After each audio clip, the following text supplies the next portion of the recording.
it is. Wrestling just passed, man. We had a good ass fucking pay-per-view from Double or Nothing. I ain't gonna lie. It was a good pay-per-view, man. I'll pull up the card right now. Give me a second. Got you. Good looks, Brody.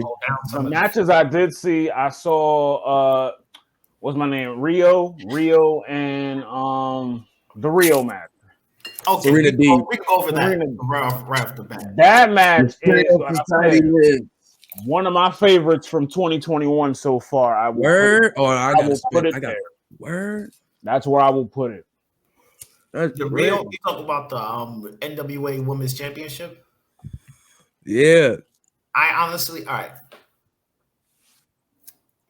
When I first saw her versus Nyla Rose, I was really excited because that match I was expecting to be underwhelmed, and she made the match believable. The storytelling in it was good. They had good in-ring chemistry. The match had a couple bumps and bops, but overall it was a great match. This match, I couldn't get into Rio strikes. Like she's an acquired taste, man. Her strikes took me a while. Her strikes look so feathery. And then the problem is like she's doing moves, and while they have the speed for it, you can see her slowing down just to do the protection part. And because she's so thin and light, you see the slowing. I can see that. I can definitely see that just from watching some of her other. That makes sense. Oh, that makes sense. Man, spoke the hole right through the match. So like, I still want to watch it because I fuck with Serena Deeb heavy. The match wasn't a bad match. Serena did it.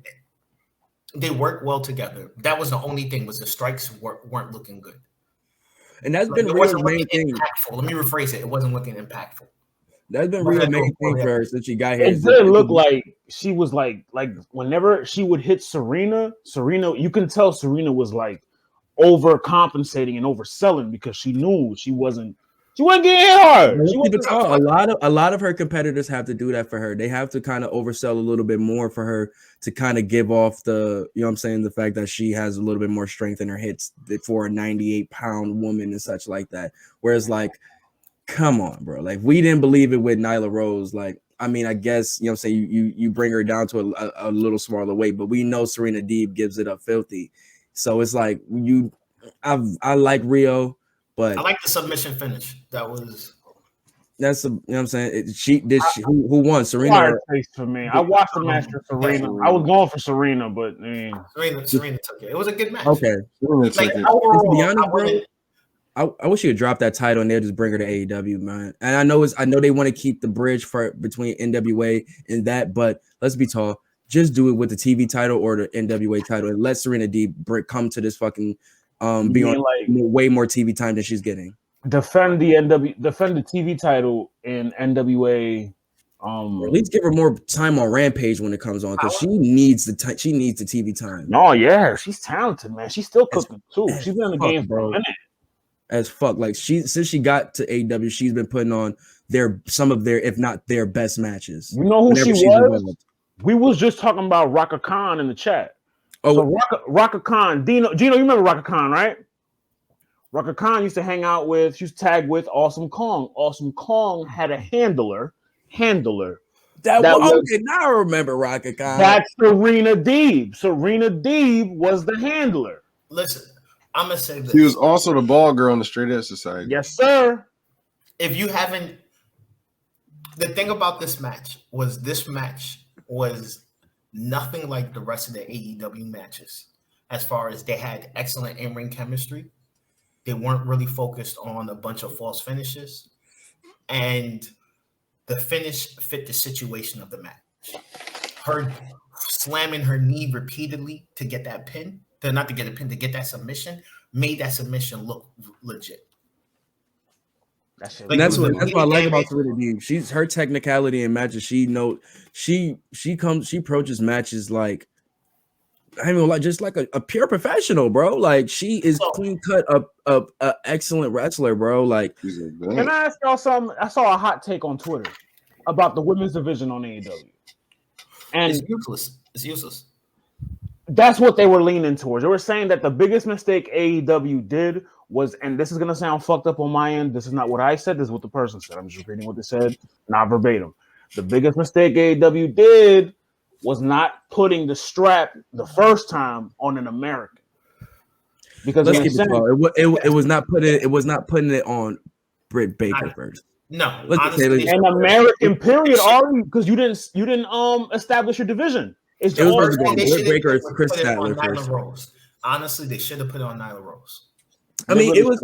That's what really set up. That's what really killed it. No, I agree with that. Even though I was like, yeah, but not even the sound. It made sense. She was the most dominant one there. You know what I'm saying? Their division is just now getting people. They're getting Serena. They're getting Sheeta. They're getting Serena's not there though. Don't. Serena is she's part-time. Got her foot in the door.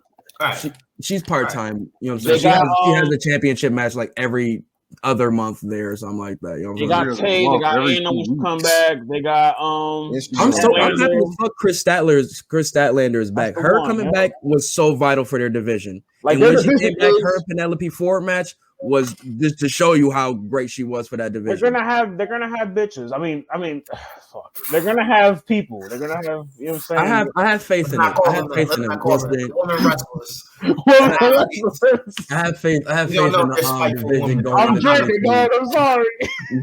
That was Albert Brown talking. That was tequila talking, dog. We had to hop in the back for a little bit.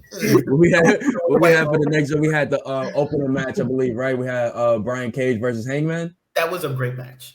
Very good. How was that? It was really good. It was really good. I mean, straight up and down, it was nothing like out of the ordinary and nothing like that. It was just a good match for your style of match. You got, Hangman, who is the elusive, hard hitter, elusive, you know what I'm saying, type of hard hitting guy. And with the flip side, you got Brian Cage, who's the elusive powerhouse. And they matched very well. Go ahead, Gino. So before we go any further, I want to point this out, and I'm gonna start bringing this up. One of the things I've noticed and I don't like is that AEW has great wrestlers who have horrible in-ring psychology and in-ring performance, in the sense of they do the moves, they execute the techniques very well, but they go move from move to move to move to move. There's no selling. Who that fall on? That falls on the wrestlers. They fall on the agent? They don't fall on the agent? No, because just hear me out. Go ahead. I'm listening. The Fiend's in the ring. He hits somebody, he throws him in the corner. He's standing in the middle of the ring, right? The crowd starts shouting, Yahweh, Wowie, Yahweh, Wowie, Yahweh, Wowie. What does Bray do? He does the Sister Abigail. No, he stops. He always stops for a moment and lets the crowd feed into him. Just like Miro did. Just like Miro did on Dynamite. Just like Miro did on Dynamite. And what happened, and I noticed this when we get to a Miro match, I'll talk about that. But what it is they don't let the crowd get fully invested into that moment. So when you're doing that, your opponent, they're on a time clock, I think, aren't they? Right. No. I get what you're saying. You have to be able to say, like, hey, we can cut this spot out right here because this spot right here is more important. This little moment where you have, instead of us doing a resting hold for 10 seconds, we could spend this 10 seconds here with you cowering the corner and the crowd's amping me up. I agree on slightly on the flip side, they do on sometimes when they're into a match so much that at the wrong time they're taking themselves out to celebrate or do something like that. They're just at the wrong moment. You know what I'm saying? Right. Like I said, it's the psychology. It's like little thing. It's not the vets. It's not the guys that know their shit. It's just a lot of the newer guys who've been on this match had, you could see Taz was working some parts of the match. Mm-hmm. Because in comparison to all the other AEW matches, like we'll say, because I'm not counting the NWA women's title as an AEW match, but for the rest of them, you can see the difference in the ring psychology. This one, the main show, not the buy-in. Right. This one had actual good, like I felt it. They were. It looked engaging. You felt you got invested in the match. Mm-hmm. These two guys aren't like technical master houses. You know, it's not at any point I'm looking at Brian Cage or Adam Page to sit there and give me one of these clinical masterpieces. I'm looking at them like, yo, you're gonna give me Austin versus Triple H. Austin versus Big Show. You know what I mean? Where it's I'm gonna get a couple suplexes, I'm gonna get brawling, I'm gonna get you guys trying to throw each other around for a little bit. But the end is gonna start devolving into you guys are picking up the pace because you guys are gonna try and kill the gas. Isn't that too predictable though? But that's the thing about them though. But the predictability in the sense of we know how the story beats, but we don't know who's gonna play which role at each beat. I thought a lot of I think with that is everything you said is very true, but I think just the addition of their athleticism makes their match just a little better than what not comparing, but just their styles of the guys you said. What the guy like me and Sue was talking about this a little earlier when he was here. Pardon me. He was saying like he wished that they booked Braun like this. But I was saying that they can't really because they can't because just Brian Cage is just a different nigga, bro. Like Brian Cage is Brian Cage is like Cueto. You know what I'm saying? Cueto is? Nah, I want to say but that nigga can do a 450 splash. Okay, I see what you're talking. I thought you were talking about he can move. But I'm just saying, like that nigga can do a whole 450 splash, bro. Like he can like do some crazy like feats of athleticism. No, I'm not saying it like that. I'm just saying it's not. I'm not saying it like that to fault your point or to what you were saying. I'm just trying to more so highlight Brian's athleticism and the reason why this like his match with Adam Page, like that's why I was like I wasn't intrigued with their feud so much. It was just at a point where I just want to see what happens. You know what I'm saying? Because I know what Adam Page can do. I've been watching him since ROH. You know what I'm saying? But Brian Cage is more so still fairly new to me. I only see him here and there on the indies, and that's just like to see like a nice like little dream match type shit. You know what I'm saying? But now to see him like every week and kind of like really analyze him, you could pick at him. He was a little less. He's a little lesser than I thought, like hype wise. You know what I'm saying? Because that's all. Because maybe it's just because the way he's booked, or it's just like I think he hasn't reached. He's at a ceiling right now with his FTW shit right now. You know what I'm saying? It's because. Go ahead. Oh, I was gonna just say because they got everybody behind somebody. It's too many factions in AEW. Like everybody, like you talk to somebody and that's their mans, or they beefing with them. So nobody can particularly get the right shine they deserve. So no, that's very true, and especially in Team Taz. Especially in Team Taz. Actually, address part of what you're saying because at the end of the match, you had Hook and Rick who are about to try and I'm not calling anybody with like that name with a Y. That's wild sus. So there was somebody who was Rick. Refresh my memory. What was the name? Hook and Ricky Star. Nah, Hook and Rick. I'm not doing that. But anyway, Ricky. Hook and Rick. Oh shit. You don't like the name Ricky? Nah. I'm not even worried about that one. I'm talking about both of them. You saying both together? That's too. I'm too New York. That just sound like some crazy shit. You want to Hook and Ricky? Yeah. I'm gonna keep driving. Balls, bro. I'm gonna keep driving. I have a family. Man. Anyway, go ahead, bro. During the match, to address what you were saying with Sue about as far as factions go, Cage was like, "Nah, I don't want your help. I want to win this. I want to win this myself." Mm-hmm. And that right there, it's hopefully they do something long form with it because they're doing that with they've been doing it for a couple weeks with Team Taz. Actually, they've been seeding the separation or just I want to be on my own type shit. Right. All right. So the next match, if you don't mind, if you guys don't have anything. No, I just wanted to say that, but just to piggyback what you said with the Brian Cage shit. I do hope. I ain't gonna lie. I hope Team Taz on the low implodes. I kind of want to see Rick. I want to see Taz and his son like let them work together and do whatever they're gonna do. Let them be the faces. Let the Hook project or whatever that's gonna do work on that. Let that do his due diligence and let Brian Cage and Ricky Starks actually flourish as the stars they're supposed to be in AEW because they're really under a ceiling with Taz right now. Hook versus Dominic, who wins? Say again. Hook versus Dominic, who wins? Hook. I ain't gonna lie, Hook might fuck that nigga down. Flip that nigga. He gonna flip that nigga. I think Hook flip a nigga. Yeah, I'll tell you right now. Honestly, I think FTW is a weak version of the Hurt Business, to be honest. Off bat, the way they built it out. Nigga said the Hurt Business. I can agree with that. But the thing is, Taz will be better as a coach and can get these guys into better in-ring performance and technique. Right. Than I think MVP can do with Shelton Benjamin, Cedric, and Bobby Lashley. Mainly because besides Bobby Lashley, they're already established. Right. I was gonna say besides Bobby Lashley, the other two are actual better in the ring than MVP. Right. Whereas Taz, while they're ceiling, Taz is better on the mic. Taz is better as far as I can get you guys teach you guys better moves, teach you guys better psychology in the ring, teach you guys how to have a certain performance on the mic. I'm gonna keep it tall with you. That may be true for Brian, Hobbs, and Hook.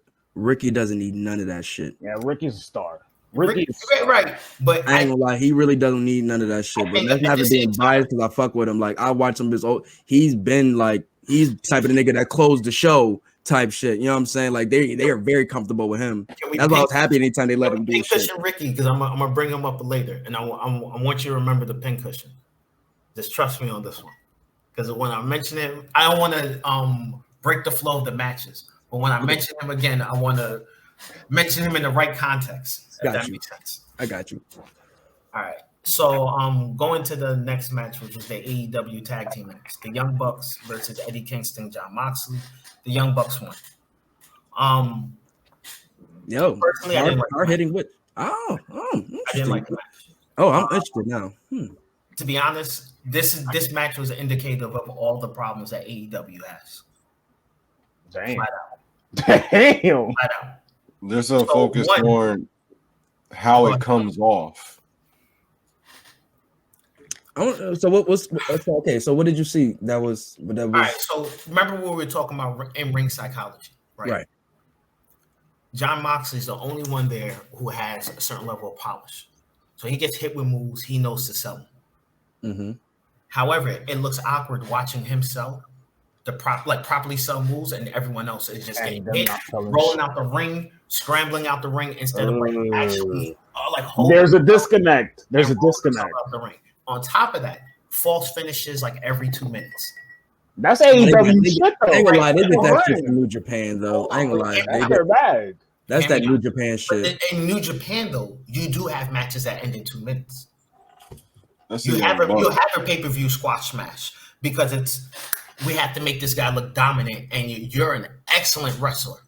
New Japan is the kings of long form wrestling. Mm-hmm. They will come back to that loss you took 3 years ago and have you avenge the fuck out of it. You can get a 2-minute squash and then get a 20-minute burial on the same guy. Damn. A 20-minute burial? Bro, how many matches you see where it's like, yo, I'm about to fuck this guy up, and it's like, yo, yeah. And at the last 5 minutes, it's this dude just fucking destroying it. Shit, John Moxley and Juice Robinson, how he got the belt was a squash match. It was like a 20-minute squash match, just like he said. Right. But anyway, point being, the other thing is, AEW said off bat, we have established tag teams. We're going to use our established tag teams. Why are 2 single stars, and one of them being the former champion on your newly established belt in a tag team championship match? Already, you've had 3 people talking.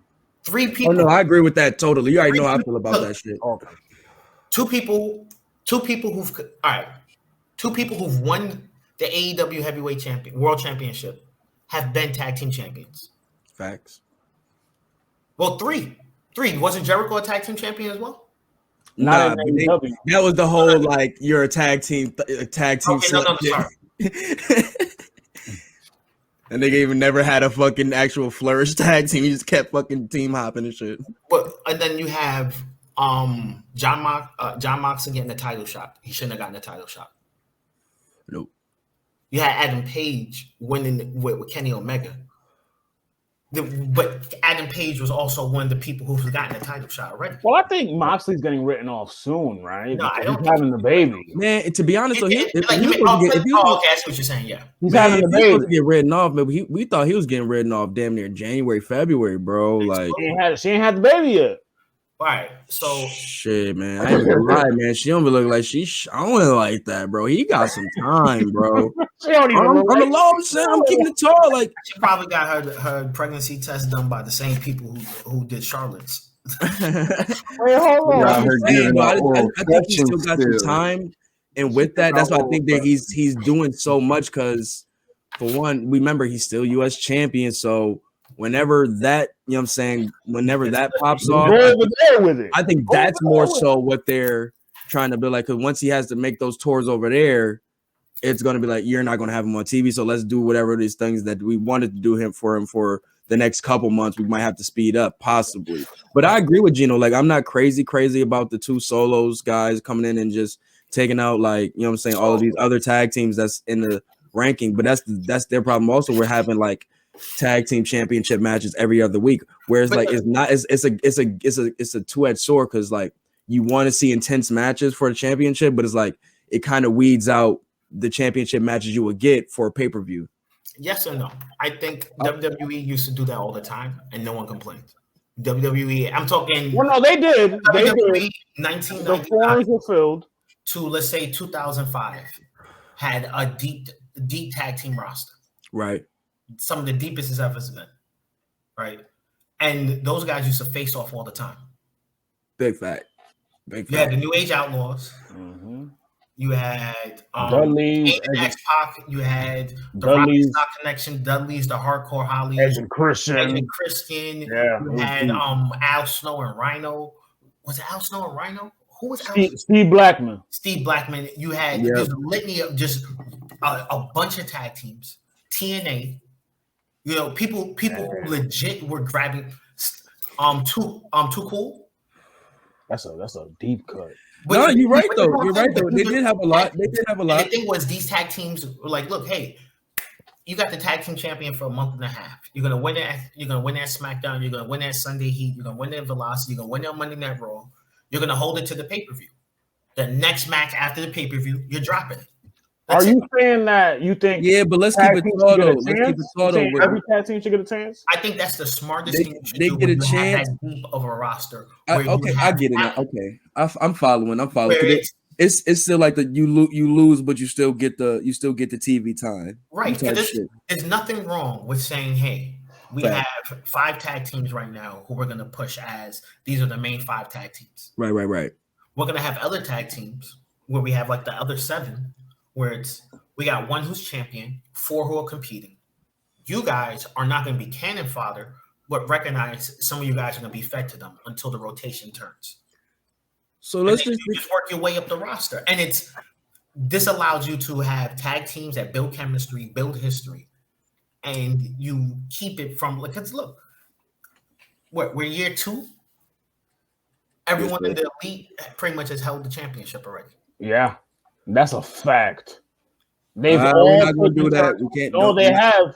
Cody but we wanted them to do that though, because we was like, well, shit, because they sat there and held out the whole year, and they was like, oh, what y'all doing? Why don't y'all just be the person y'all came here to be? No.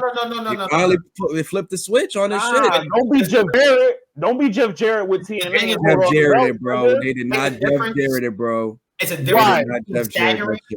They holding the belts in their own league. Like, how are you not Jeff Jarrett? In year 2, bro? Like literally year 2. That's not in year 1. Cody did something. There's 2 things Cody did. This is why I'm not counting Cody in this manner, but I recognize he did hold the title. Cody held the title, and he made sure to defend it against constant new talent. Nah, I'll give him that because he brought in Eddie Kingston. He brought in plenty of new people. A lot of people who were just tag team people were like, no, I'm going to show you. And these people were putting on great matches. So the Bucks haven't introduced what 2 new tag teams in their whole title reign? The Acclaimed and Top Flight.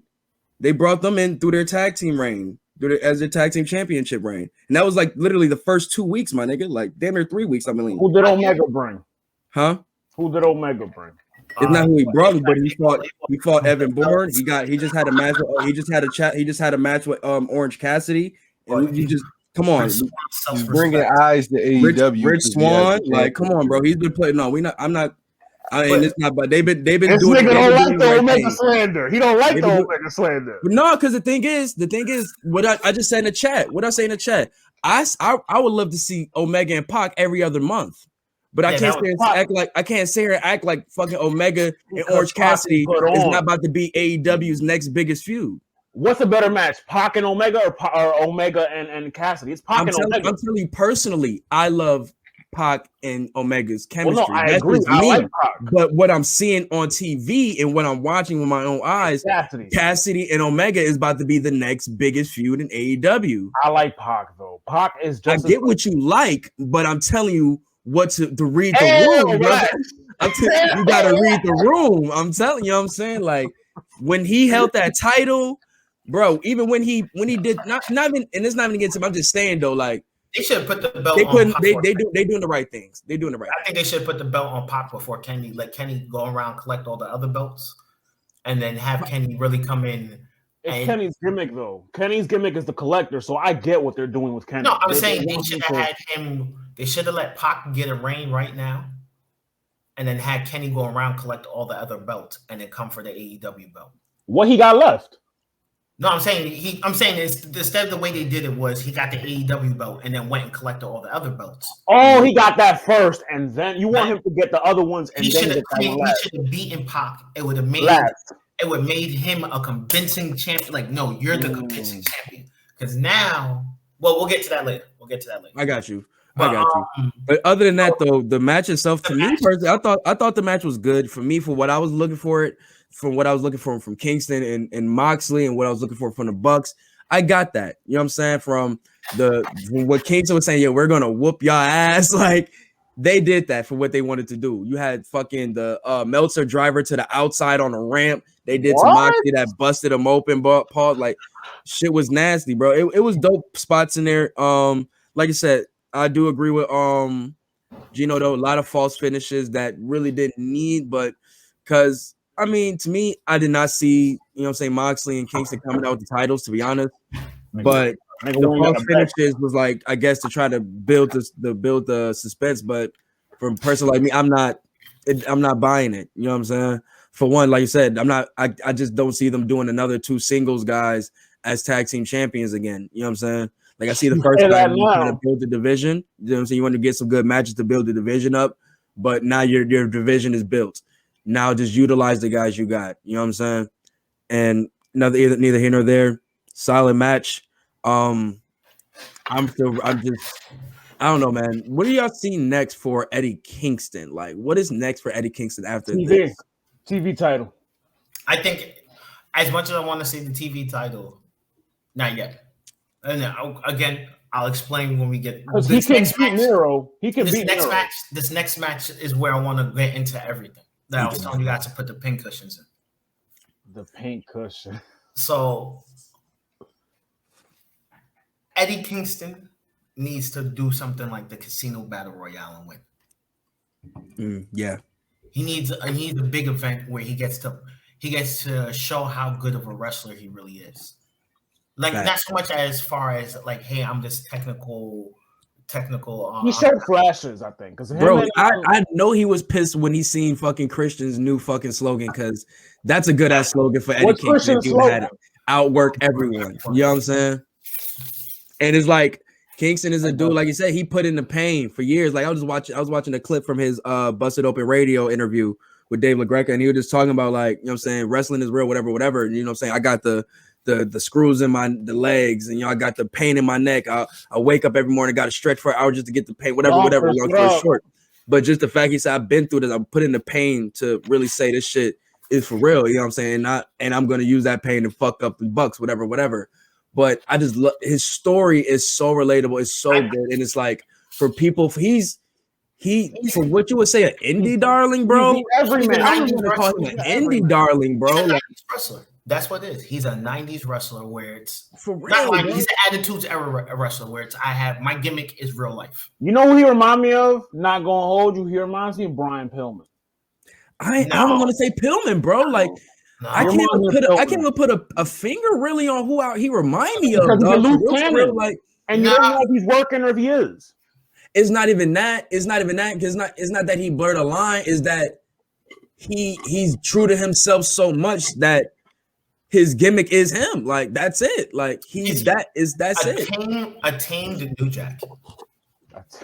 I give you. I like that. No, dead ass though. A tamed New Jack. Like he's crazy. He's crazy in the ring. He's Puerto Rican New Jack. Nah, I wouldn't even call him Puerto Rican New Jack. Will cut you a box cutter. He's bringing in the ring. He's not doing that. He's not doing that. He's not sitting there. Like, that's Penta. He's not doing that. D-Melo. Yo, the Casino Battle Royale. Facts. I'm mad that Jungle Boy won. I'm gonna tell you this right now. I watched this shit. I'm mad it was him. I'm mad it was him. It was a shit show to me. Like, yeah, I don't like the way it looks. Like, I think they like the setup. I like the entrances and such, but the actual match itself, it could be a little cleaner. Like the rules are cool, but what happens in the ring? It's expectation versus execution. Exactly. Okay. Now I would say the finish is always good because they give us what we want. Usually you get like what you want, Jungle Boy.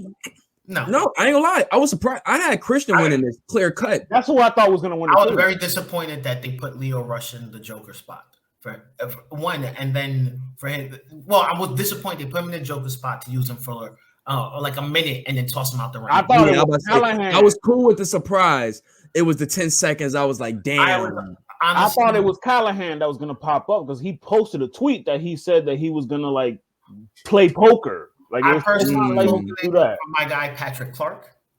That was my hope. Nigga said I know Patrick Clark. Hey, I believe him. There hasn't been a police case to edify this guy's statement. You think he's getting Deshaun Watson? I think he has a bad rep, and I feel like people targeted him, and there's nothing he can do to get rid of. But where does he get the bad rep from? Where is the crux of that? Like, where does that come from? Because apparently he's one of the most well-liked people in the locker room. Well, again, it's not it's the culture for just the IWC where it's, hey, this guy did something wrong. So we want to be proactive. You got to put us in that. Right. Well, I'm not. Well, me personally, I always stick with this mantra. Don't tell me, tell the police. Hey. Demonetized. If somebody did something, it's like a dead serious. Like, yo, if somebody does something to you, what do you want me to do? Are we going to call the police? No, if we're not going to kill this person, call the police. Facts. That's it. I can't help you fight the like. They're more of a help than I am. I'm not gonna go to his business and pick his business for you. I'm not gonna go in there and be sitting there talking to his customers. You know, this guy did this X, Y, and Z. Not because because one, that puts me in a legal position that I don't want to be in. And two, it's if you have evidence that this man did this, take this to the proper people so he can get the proper punishment. Well, Ari, I know you got some bars for this situation. I know because you. I don't want to. Actually, I'll hold off on that. If we want to talk about this after, I'm down for it. But I want to let's finish up the Casino Royale because I do got a couple of things I want to speak on. But no, I do agree with you. The spot was very wasted. I do hopefully they utilize him. I hope they keep him on here because he hasn't had a home in a while. He's been moving everywhere. Yeah, he's still Leo Rush. He's still let him keep the name. Yeah, I think the person who I really wanted to win it though was Penta. I felt Penta deserved a shot. Bro, you can't tell me that gear was not fucking amazing. Everyone had the Joker gear was good. Everyone had the Joker gear. Which I don't know who the seamstress was or Taylor was, but that got one point. She was an original. Yo, and before that, I had Finn still with the best one because the paint was amazing, but that looked good, and I forgot who else. It wasn't. He brought up Ray. He brought up Ray's Joker joint too. His joint was good too. I hate no harm. The one from the Dark Order had one. The one from Mania. He wore it at Mania, right? The dude from the Dark Order did have one. Yeah. That one was pretty good. And then Mania there was 25, I think. Say again. It was hard. Mania 25. Okay. Yeah, with JBL, right? That was a JBL match. Well, yeah, man. Penta came out cleaner than a motherfucker. And I thought he was the joke, but he just came out in the gears. I thought that was fly. But yeah, man. I don't like what's happening with Private Party either. Like Private Party. I'm confused on what's going on. Like with the tag team division, like Private Party right now should be beefing with. But is it because of where Matt is in this space? No, I think honestly what it is WWE, not WWE, AEW has about 60% of their roster stuck in a holding pattern. 20% have their own internal feuds going on, and the other 20% are going for titles.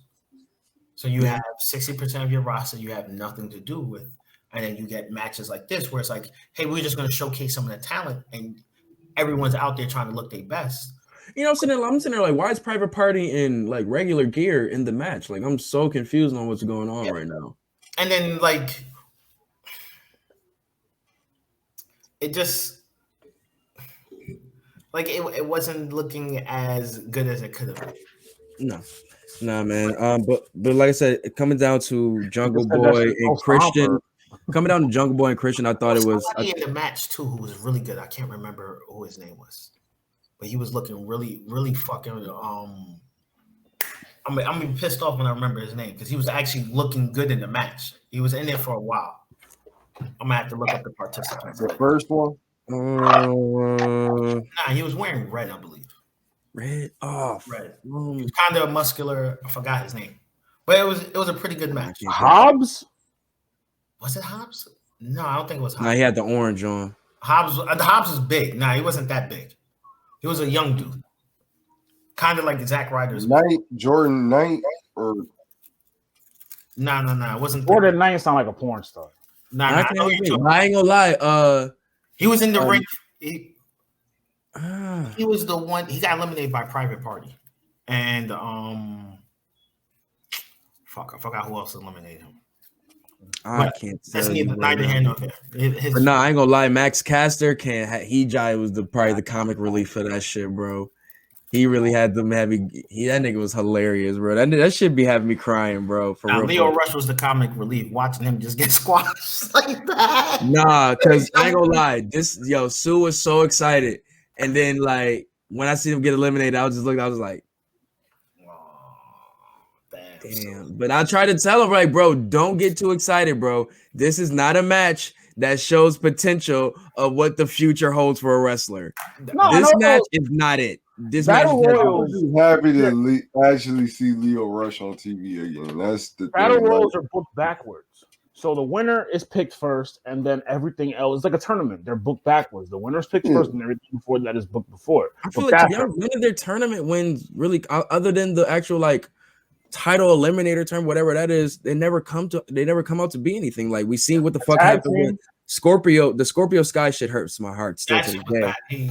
That was disgusting, and I'm gonna speak on that when we get to that. It's a great match. Team one. I mean, I think the first one they had with the tag team tournament, they held to that. Yeah. What the fuck joint did you just said? The women couple battle royales.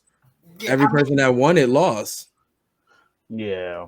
Well, I mean, that's like, what the fuck is the point of winning it? I mean, I think what they're gonna do is Cinderella Jungle Boy.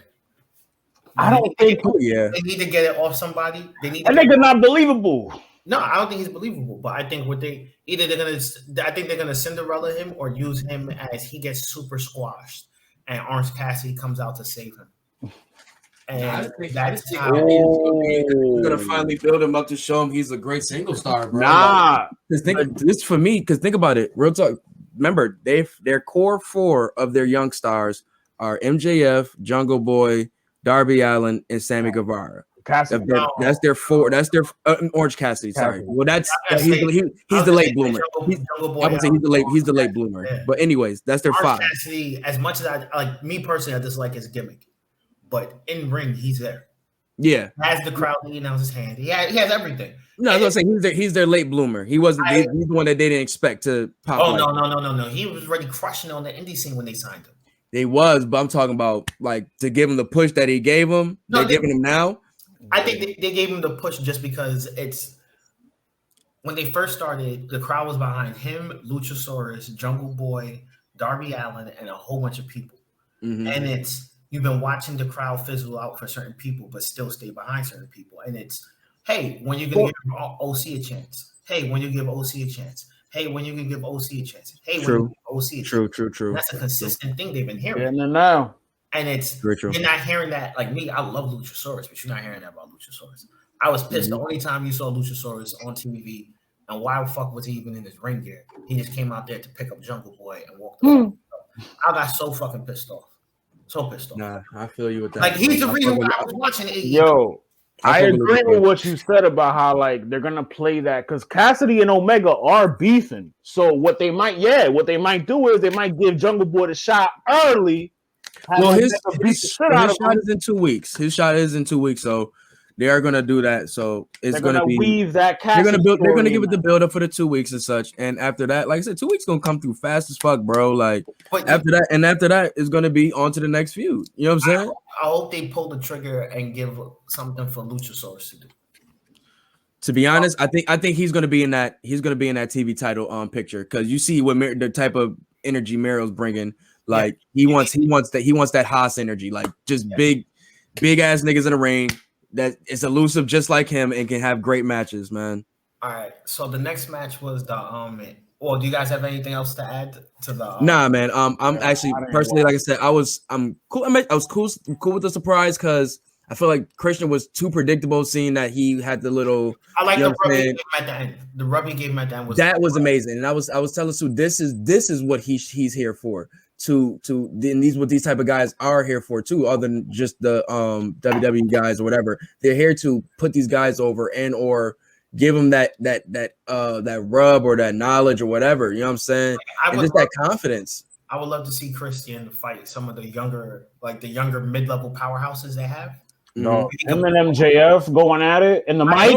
I don't want him at MJF. I don't want him at MJF. Bro, the promos will be gold. But MJF doesn't need that. Nah, the Jericho was enough right now. Jericho was a name. Jericho was a big enough name. That's the problem with WWE. It's like, hey, Mox too. Why do we have this guy getting the rub? And Cody, he got all three one by one, boom, boom, boom, one after the other. Right. So MJF is goated. Yeah, you don't got nothing to worry about. The Anthony Ogo versus Cody Rhodes match. The guy who don't want us to cheer for him so bad. Like, bro, just let us like you, bro. I like that nigga. I like the match. I was very surprised. Like, this guy, you're saying he's a boxer, and he came in with suplexes, Germans and shit. I'm like, all right. He looked cool. The flash looked really good. He needs to work on it. His in-air execution was great. His landing, I looked at it, and the first thing I did was grab my knees. Like, shit, he landed. Do you think he? I won't say oversold, but I won't say oversold. Do you think he had a minor head injury? No, I think he didn't. I think he sold it right.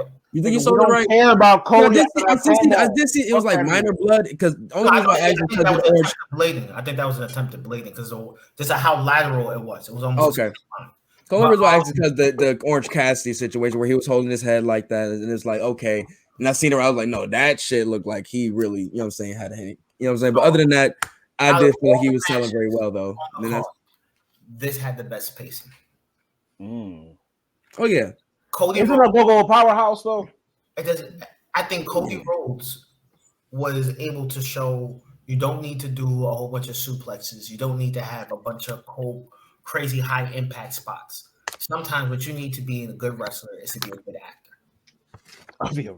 I think that's the first rule they tell you at the Performance Center, my G. Right. No. I mean, not. There's a level of physically selling the move, but then there's a level of selling it on your face. You zoom in on both of them, you seen it on their face. They go hand in hand. Right. No, I'm saying both of them, both competitors were doing this. And it was you seeing Cody was like, okay, I'm not gonna sit here and look at this guy and say, I'm expecting you to do 20 different types of holds and suplexes. Let's not put you through that. I'm gonna give you the Triple H treatment. Grab your arm because you're a puncher and try and fuck up your arm. Of course he fucking is because he wants to beat Triple H. I'll be real. Cody doing the Triple H wrestling style actually worked. It looked really good. The fucking Harley race shit. Yeah, the little I'm gonna wear you down. I'm like that looked the most believable out of all matches. Damn. Well, I ain't gonna lie, he did. I mean, even it was a lot of, like you said, for acting, since it was a lot of great selling and a lot of great, you know what I'm saying, injury spots in here to continue the match and help, you you know what I'm saying, Ogogo and Cody, you know what I'm saying, continue the story that they were trying to tell. Because we got to remember, once again, this is kind of like Ogogo's debut match. And for him to be a boxer, we're trying to translate his style into our pro wrestling mind. You know what I'm saying? We really haven't seen a professional boxer become a wrestler. We've seen mixed martial arts, all that type of shit like that. But a boxer per se, nah, we haven't seen that before. So this is really new. And I think Cody was able to pace it well enough that it was able, like I said, tell that story that we need to tell and get in and get out. You know what I'm saying? I really would love if the rest of AEW took like 40% of that pacing from the match, where it's like, hey, let's slow some parts down. Yeah.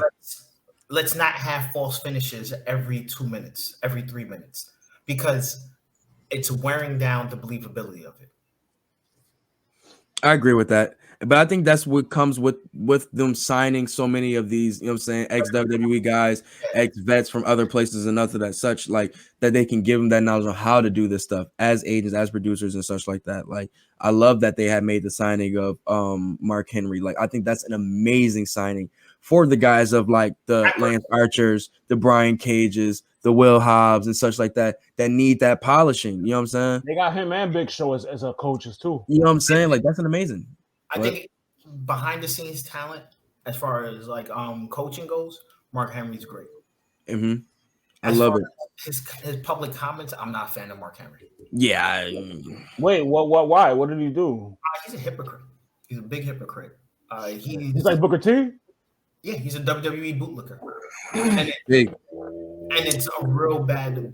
Bro, once you get the ring, bro, it's up from there, bro. You're sipping the Kool-Aid because even Bret Hart swore Vince McMahon was the devil. He got in the Hall of Fame. Now he loves that nigga, worships the ground he walk on, all type of shit.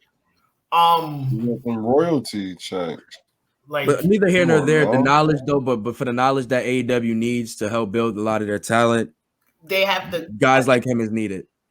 I'm looking at AEW. This pay-per-view right now, I think we're gonna look back at it like how we look back at UFC 1, UFC 2, UFC 3, UFC 4, UFC, like all the way up to UFC 10, where it's like these were such arcade formats for them. We're like, okay, we're just wilding, but we're gonna build the format for the next one from here. Whatever we fucked up in the first one, we'll build from there. Or in sending these niggas to AEW personally. Personally. Yeah, you was a fool, bro. He's sending them niggas personally. Facts is facts. And I think the Miro. All right, so the next match was Miro Lance Archer for the TNT Championship. Ooh, hosses. And that was a beautiful match. It was just a bunch of big dudes tossing each other around. Sheamus and Big E type shit. Tossing around shit. The fucking Jake the Snake got fucking tossed to the fuck. I was just about to say that. Was it fucked up Damien? Yo, Jake bought the snake, punched him, grabbed the snake, tossed that bitch. Yeah, he flung that motherfucker, bro. Threw that fucker all the way backstage. I'm not even Peter got Cody on speed dial right now, dog. You know they ain't letting a nigga. You know they not letting that nigga do that shit on WWE, bro. Nah, Peter. Archer hit on this nigga. He lifted Miro. My god, he was tight. Miro probably feels the freest he's ever been right now. I like everyone was saying that this looks like Miro's US title run, and this match definitively said different. He moves different in that ring now. Not only did he lose all that weight, but he's also a lot more. His moveset expanded in AEW. Yeah, I like that AEW's like people expand their moveset. They let him cook. I really hope they have a good training center where they're like the WWE rule. You need to they got their nightmare. There was a nightmare. The nightmare. That's more so for the youth. That's more so for the youth. Hit 10 shooting star presses in a row on a pad before you can do one in a match. Not dead ass though. That's a smart thing. Like, I want you to be clean. Like, I seen a lot of pile drivers, and the only thing I was thinking in my head was like, please let him talk.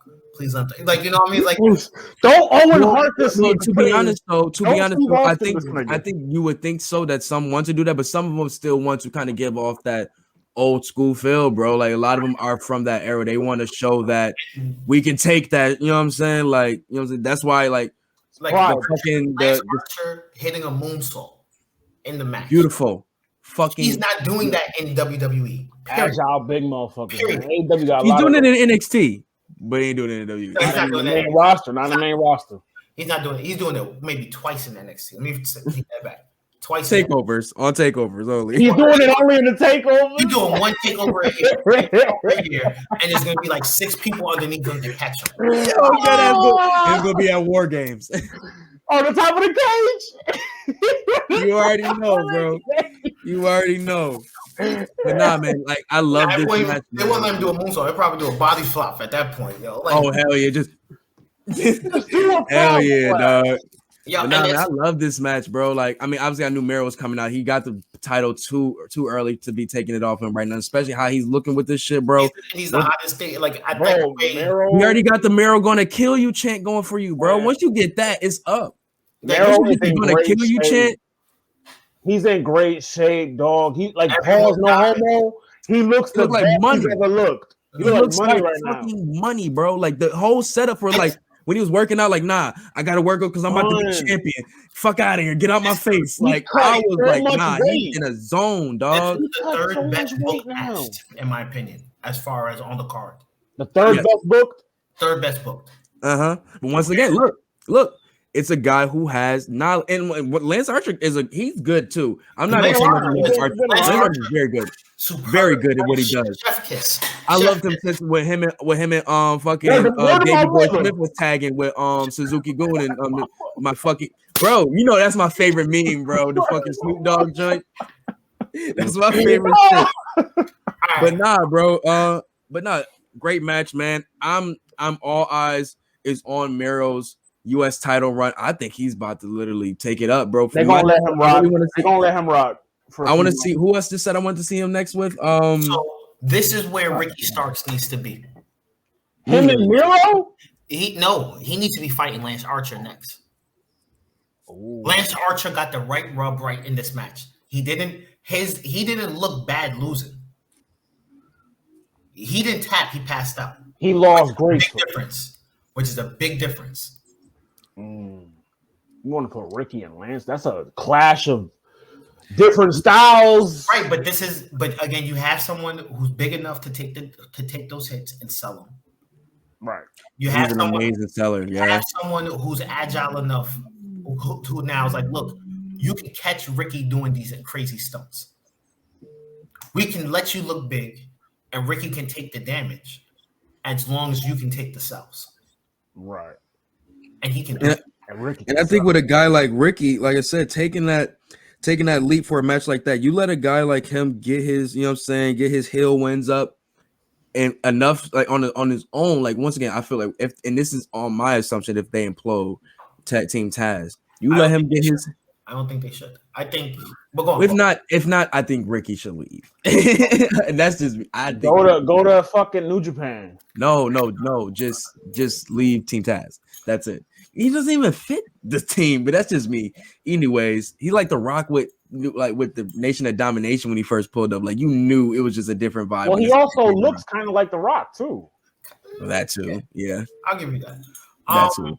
But nah, man. Like I said, I'm happy. I'm happy for what Miro's doing, man. I'm really happy for that, man. So this is what I was saying about earlier with AEW, where it's you have these guys now. What the question is, what are you going to do next with Lance Archer? Yeah, because he needs an opponent who's not as polished as Miro, but someone who's going to elevate him. I'm gonna keep it tall. Let him be one of your guys who actually now they let New Japan come over to Impact and grab titles. I think it's time for Lance Archer to go over Impact and fuck some shit up. I say give him Kingston. Yeah, well, that's a good. Give him Kingston. Him and Kingston would be nice, but they're too. Oh no, I can say him and Jake Snake can go heel just like that anytime they want. Not for They Right, teeter that line so fucking well. Like yeah, I'll give you that. So I think overall, like that match was it was a good match. The crowd got into it. It didn't look sloppy. It looked very. I'll give it a solid B work. yeah, that's good for me. Great, but it was a good match, and a lot of the stuff that was that brought it above wasn't in the ring. It was more so in the atmosphere. Now, I will say, Brian Cage versus Miro needs to happen, though. Like, that match has to happen. If we want to just talk about just, I think Miro versus heel Miro versus heel Kingston. Like, sometimes you don't need both guys to be good. Yeah, and the thing is, it don't gotta be heel. That's where the lines is either you're just having just two different personalities. Yeah, like you know what I'm saying, clashing. You got. I love those type of shit. Like, I would love for like Miro to get a match with a face, and Eddie Kingston come in, fuck that guy up before he even makes it down. It's like just pointing at him. You got the belt. I want the belt. I want the belt. I want it. Like John Moxley's off screen. Boom! I want that belt. I want that belt. And then you put him in something like that right away. So he had a state where every commercial they calling out Bill Gluckman every commercial. Oh, Malibu's most wanted. No, at a state, bro. You don't remember when it was like him and Bernie Mac was in like every other TV station when he was trying to go at Bill Gluckman. Bill Gluckman is Malibu. Yeah. Okay, pardon me. I forgot what the white dude's name is. Sorry, they all look alike. Y'all look alike. Oh man, I don't know. So you have 15 of the same person? Pretty much, bro. They said the nigga from American Horror Story looks like 4 other niggas. It's 4 niggas. Evan Peters? Yeah, he looked like 4 other niggas on American Horror Story. Yeah, that's wild. I'm dead, son. Yeah. But let's move on, man. We got the coronation, the crowning of Britt Baker finally winning the women's champion, man. Second best book match. Yo, I mean, part of me, I was just like, I'm happy it happened. I mean, we knew it was gonna happen, like, but they did it the right way, bro. Especially on a year anniversary type shit. One thing I want to say before we begin is this is how an AEW match should be booked. The false finishes were all at the end. They were all believable. They were all high pace and kinetic. You actually leaned in like, oh, this is it. Oh, this is it. Oh, this is it. I was gonna ask y'all because I watched the first women's match at the beginning of the buy-in. The crowd was so into it. How did the crowd get? Like, how was the crowd throughout the night? The crowd was there. The crowd was there. They loved this match. This match was the right match to lead into the next set. They were invested. They were like the Miro match had the crowd hype because that finish. It's been so long since I saw a crowd in fucking AEW that I was like, oh shit! I didn't know they were gonna have a live crowd. Like, all right, so essentially, the battle royale, right? The what was it called? The casino battle royale. That was the big piss break. And so, big piss break. Nah, facts. We all thought it was gonna be the Cody Ogogo match, but nah. The Cody Ogogo match was actually a really good match. It wasn't, like I said, it wasn't a clinical masterpiece, but it was a very good storytelling. Right. And you had the Miro Lance Archer, which was big, was tossed around, and it was fucking engaging as hell. And then when you got to the Sheeta versus Baker, it was fucking insane. The crowd was in it. The matches were good. The spots were all there. There was some botches. I'm not gonna lie. And this is indicative again of like AEW's women matches themselves. Like this is an AEW women's match where they're not polished. It's you guys. It was just a little bit above average. No, I think this is better than anything NXT is putting out as far as from their women. I think, flat out. This match, per se, or just the 2 matches? Just this match. With the first match alone, I can agree with that statement. That first match alone. Even though I'm hearing Zoe Starks might be MAGA gang, but even just in the stint that she's been in NXT, the matches that she had with Io, Tony, and you know what I'm saying, I forgot she had 2 matches with Tony, I believe. All 3 of them joints was heat, like, you know what I'm saying, and that just goes on from what Tony and been doing since she got to NXT, and I can't say that just yet. I'm not gonna lie. Yeah, makes sense why she's MAGA gang. Makes perfect. I want Asuka to just leave WWE and come over here and flourish. she will come over here and eat food. She won't have to deal with. Wouldn't that congest the division? Because I just said, and y'all agreed that I think it would legitimize the division. You give her, you give her a Goldberg level run. Bro, this is gonna sound fucked up. Jade, it's too many foreigners in the fucking division. Asuka's it's fucked up. I'm sorry, but it's one of the few foreigners who, if you put her with the right mic, she'll fuck things up. She could shout her Japanese gibberish and be fine. Like Shinsuke. Yeah. And let's keep it tall. And this is another thing why I actually I appreciate Shida way more for her run. Like she was able to really break down that English barrier to really connect with the crowd. You know what I'm saying? Like, and I'm glad that y'all taking it like that. When I say there's too many foreigners, it's not like it's because like there's a barrier there. You have to not touch the crowd. You have to. It's just a history, man. It's just history. If you go to history, man. It's just when you say, especially when it comes to wrestling, when we say too many foreigners, we're not talking about immigrants. Right? No, that's not what I mean. What I mean is talking about being foreign to the product that's here. Thank you. Foreign to the language barrier. That's all I'm saying. Culture. And we recognize it because hey, we know when you're pretending to be black in so many words. Like Ricochet won't have people behind him the way he wants. He will never get people behind him the way Montez Ford is. No. Montez Ford is playing himself, and black people like Montez Ford. Ricochet like Dominican or some shit, right? But the thing is too, though, before that, we've never seen much of a personality from Ricochet. We only seen the action. So now that we have seen it, it's like in the Indies. Now that we see it, it's just I was saying the Indies. We saw personality from him when he came over to WWE. He muted himself. Well, I guess it's me. I just only see the matches. I didn't really follow him too much. And, he had some of it in NXT, and the best mic work he had in NXT, to be honest, was him with Velveteen. Yes, sir. And Patrick Clark. Yeah. Well, now we can call him Velveteen when we talk about NXT. Now I'm keeping my over shirt. I'm not giving up my shirt. That shirt too fire. Back to the women's match. I think they did their fucking thing, bro. Fire match. Like even to the false finish. Burned the house down. The false finish with the Shining Wizard at the end. I ain't gonna lie. That's the one that caught me because I was like, oh shit, she got it. The submission. I thought she was kicking out. I thought she was kicking out. She was that close to the rope. And when I seen that hand sneak up, I was like, oh, it's over. Even Tony Schiavone is yeah, it's me. Yo, that nigga is dog. I ain't gonna lie. Tony Schiavone is really like her, like what's his name? God damn it. I'm thinking of so many damn managers right now. What's the damn for the family? I'm blanking right now. I'm a terrible wrestler. Heenan, yes. Tony Schiavone is Britt's Heenan. Because that was Heenan's man's.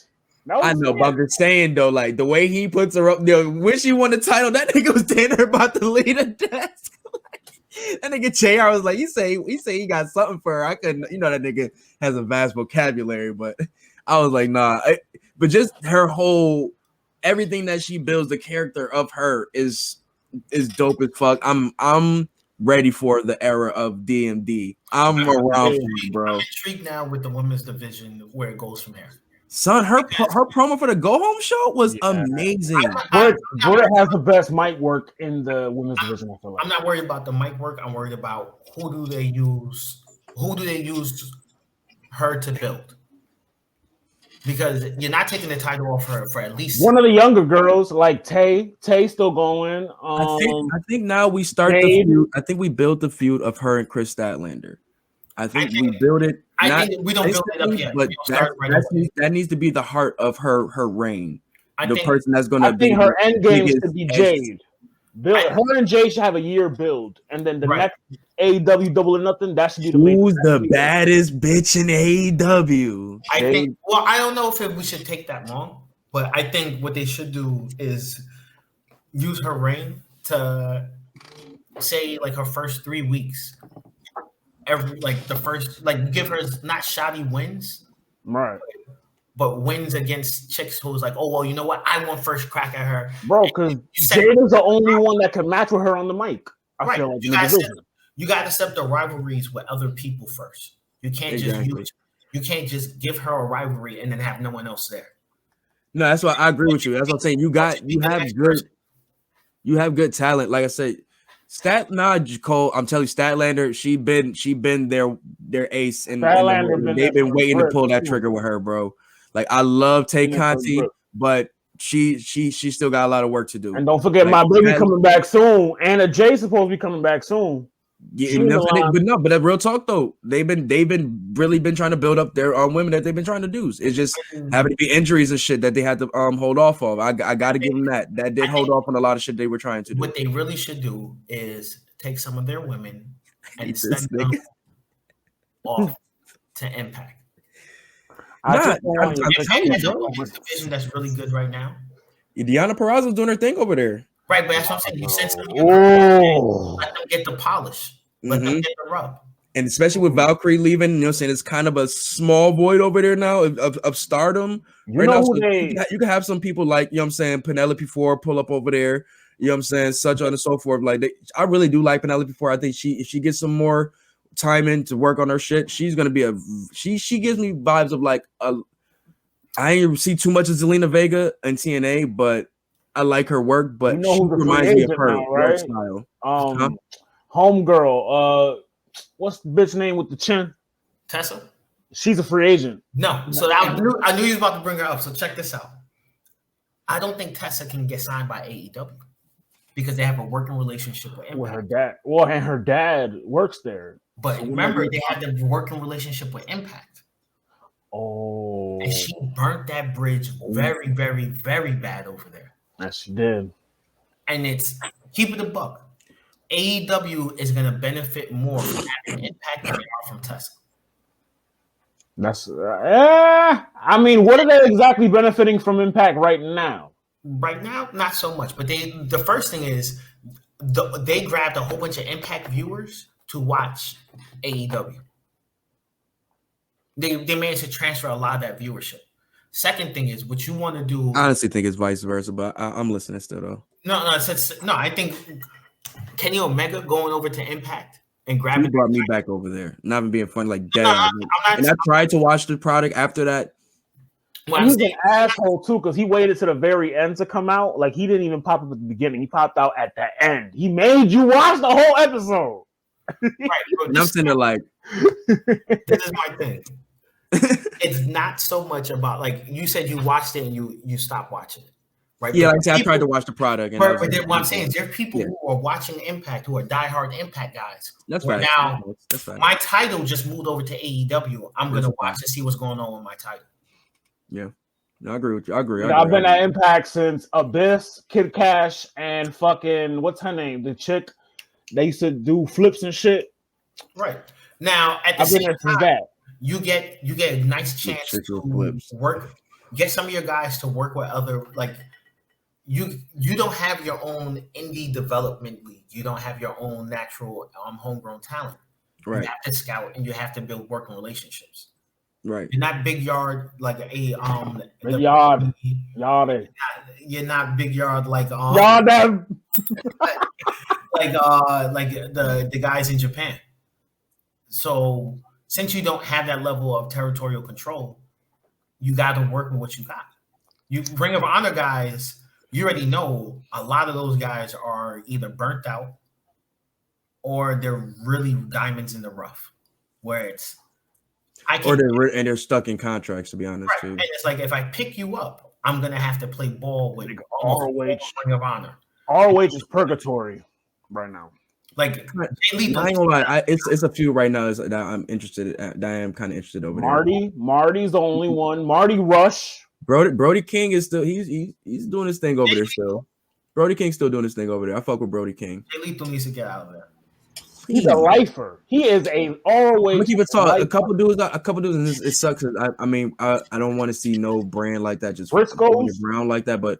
No, Briscoe says they're never leaving. So that's it. But like them niggas, like, and I'm not counting pockets, but I'm just saying, you've been in ROH for how long? They've been there for like damn near 15, 20 years. You can't be making that much money. But they said they get money from the farm, bro. Dead ass. They said they get enough money from the farm that they ain't looking for the checks from the WWEs and shit like that. Like, I'm dead ass. This is what the nigga said, bro. Like, them niggas eating in Delaware, bro. In Delaware? That's where they from. Jesus Christ. They're from where? Where's this from? But it's AEW. They should definitely send some talent over to Impact. And I think that's what I was saying with Lance Archer earlier too. But Impact has an excellent. They took Ethan Page from them. Yeah, but even with that, see, but was in the Casino Royale. I think that's but that example, I think with that example, given how he left, good or not, I think that still can be an open door that they can still be able to work with Tessa Blanchard. She don't have to go on TNA. It was different though. Remember, they had to take. I know. Yeah, I know. I'm just saying the door it might open, but the reason why I don't see if I was a promoter, I wouldn't sign her personally just for the locker room shit I'm hearing. You know what I'm saying? It's like possible racist and shit, all the crazy shit. Ain't no possible. She's a racist. It's okay. I ain't want to just. I ain't really like dig into it. Like I seen a couple like joints like that. It wasn't Ethan Page. It wasn't Ethan Page. But anyways though. But I definitely would send some talent. But they got fucking called stupid. Also, oh my goodness, this nigga stupid. Yo.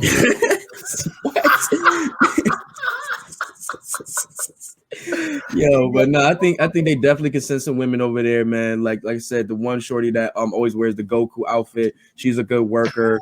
I want to see her. No, I just don't know her name, bro. But she always wears the Goku outfit.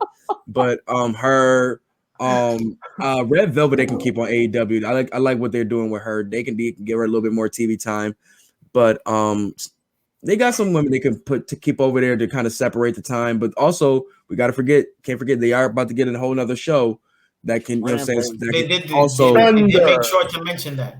Right. You know so that can definitely still help with a lot of shit too. You know what I'm saying? That late night hour is gonna be, you know what I'm saying, probably some late night? It's coming out at 10, so 10 to 11. Oh, definitely Thunder vibes.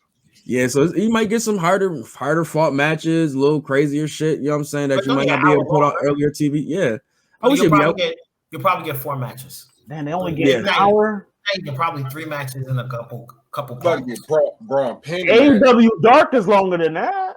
But I do not watch that shit, dog. You don't watch Dark? No, I don't either. Nigga, Janela and Omega had a classic. Dog, you talk about shit that happened like the first fucking couple jumps, bro. Classic. Fuck out of here, bro. I'm talking about the rest of that shit where they didn't have it. Nah, niggas be having ranking up. That's where niggas rank up their wins to get championship. That's your man's too. You supposed to be supporting your man's. I'm the one that told you about that match. No, I saw my own 2 eyes. Oh yeah, all right, whatever. All right, so the next match was Sting and Darby Allin versus Scorpio Sky. Question: how many bumps did Sting take? Because I was curious about that. He took a couple. I'm gonna say this off bat.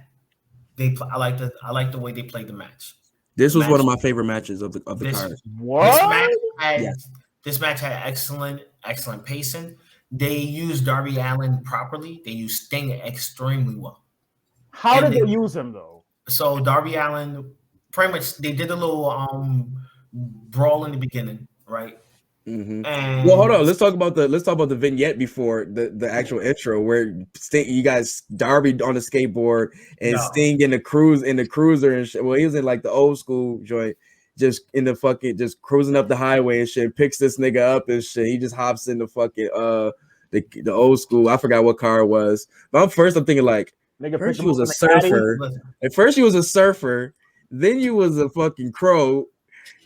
When did you just started getting all these fucking old school cars? I know he's a Cali nigga. Like I know he's a Cali nigga and all, but he's a man to Christ all the time. So I was like, but he's a man just riding around with this fucking face paint on, my nigga. Like, okay, I got you. Sting, you a weird dude. So stupid. Christ on like the whole Yo, I ain't gonna lie. In the middle. He put the cross in. They put the cross in the glove compartment when Darby get in. I was drunk for a good minute. I'm back. I had to regroup. I'm back. Had to regroup your bowels. Regroup your bowels. He was out there praying to the porcelain god. That was me last night. Yeah, crazy. But nah, man. Other than that, man, the video was cool. But other than that, like I said, match started off like I'm tired of Darby Hawk. I'm tired of this little fake Sting Tony Hawk combination. I'm ready for something. I think this was good. Like you got to see the first joint, the first match. Like if you tired, I get it. But the matches itself, they turn out good, yo. Like I get the story shit though. Reminds me of those shitty cars you see on WWE that a little 12-year-old built. Like, oh man, don't be slandering the creative players, man. I ain't gonna lie, for me, he looks like a little headbanger from back in the what was their name? The Headbangers from back in the day. You know who he looked like? You remember when the Misfits signed to WCW? Then the one nigga that wrestled, he looked like that nigga. This is Darby Allin. Darby Allin is a protagonist from anime.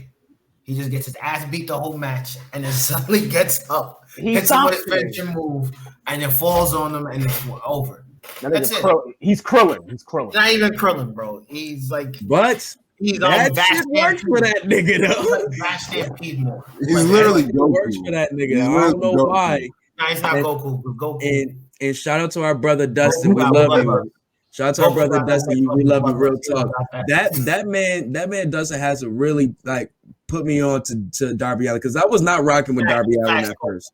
I was not on that wave, but he had to like me. Fuck you, Cole. I've been smoking the whole time.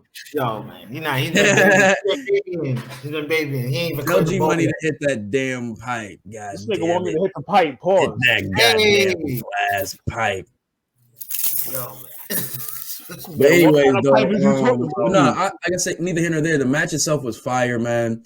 I'm instantly. I need to see this Ethan Page and Darby Allin feud happen. Like the way they build it up, like this is. What was the point of breaking up Scorpio Sky? I don't know. And that's what I wanted to bring up earlier. SCU, he was in SCU, but SCU broke up. No. I know that we got that. But this is what I wanted to bring up earlier.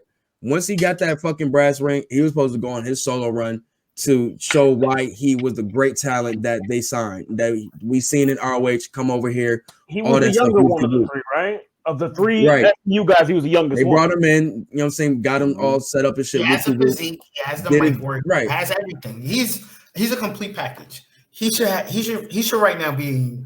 Now what happened what happened was they want Cody. All right, this is the catch-22 there. Okay. You can't put the title on new people who don't have a level of branding to them. Because while your title does get prestige, you can't have your title. You can't have your new guys squashing the old vets right out the gate. You gotta establish those new guys though. Exactly. So you can't say like, okay, you're gonna be the champion and you're squashing all these guys, and then suddenly one of the new guys beat you. Right. All those old guys now, they can't do anything in the business for you. It's like a vendetta. No, it's not vendetta. It's you took away their impact for you. They're not putting you. But aren't they supposed to put you over though? Right. But now think about it like this again. AEW gets the TNT title. Like they developed the TNT title. They had that first match, right, where you get Cody who has the belt, right? Say now the first person who has it is Scorpio Sky. Scorpio Sky beating the dog shit out of all those non-names don't matter. Even if he puts on classics with them, there's no eyes on the product. There's no name. Right. Now, Cody, being the guy who's all over the branding, has his own TV show. He's the name. He's the one who's on TV, who's on guest spots on TV shows, winning the belt is smart for business. Right. Nigga, if I had my Umar hat on, I would say this is a racist. This is a case of racism. But I don't have my it's a double-edged sword because it's like it's so many great talents that we want to have that title that can get that push right now. That is like whoever gets it is somebody that's losing out because we want Arrow to be, you know what I'm saying, get the shine that we want to see him get, you know what I'm saying, post WWE. Miro a grip though when he got signed. Right, but that was a smart once again, now that he got it, it still shuts out a guy that was, looking like destined to get that title, Scorpio Sky. No, you know what I'm saying? Not quite. But just hear me out. Scorpio Sky can still come back and get the title, and it means something. They just need to build the right story for him. Yeah, because they're not a solidified tag team. They definitely said that they're going to go on singles runs. You know what I'm saying, to build their stock up. You know what I'm saying? So they just said they're going to be, you know what I'm saying, rocking with each other, and they're going to do tag team shit also. But yeah, I definitely need to see that happen ASAP. If AEW listens to the fans, their that word is so funny, man. The championship becomes like Cesar Chavez's fight record, where it's you bringing up dead niggas, dog. No, I'm saying you got like 50 fights of you just fighting janitors and fucking lunch ladies, or Mayweather, where it's. That's what no. He didn't fight janitors. He didn't fight janitors. But I like that analogy. Wait, let me finish. That's what I think of AEW Dark on how they do this ranking shit. But continue. Where you have Mayweather, which is the Cody Rhodes, what they do with Cody Rhodes, where it's no, we're gonna put the title on someone who, when he fights, he's gonna fight and bring eyes to the product every time. What you want him to lose, and when he wins, you get fucking furious. Then you have the fans who like him I want him to fight another person. Can I contest on that point with Darby Allin? Because I feel like when the way that they booked him, when he brought up this TNT title, like I said, you had him going against the Jungle Boys. I think he went up against a couple guys who looked like they were viable guys. He went against Moxley, whatever, for the TNT title. But I'm trying to remember. Whatever though. Brody Lee, whatever. But when we got to Darby Allin, the story they was talking about how, like, you know what I'm saying, he had to talk to the TNT executive to really like get him to like really believe in him and such like that, whatever. Damn, he had to do all of that. You remember the promo he had before? Yeah, that was a good thing. Yeah, I thought that was kayfabe though. That was I think that was part. I think part and part. I think it's half and half.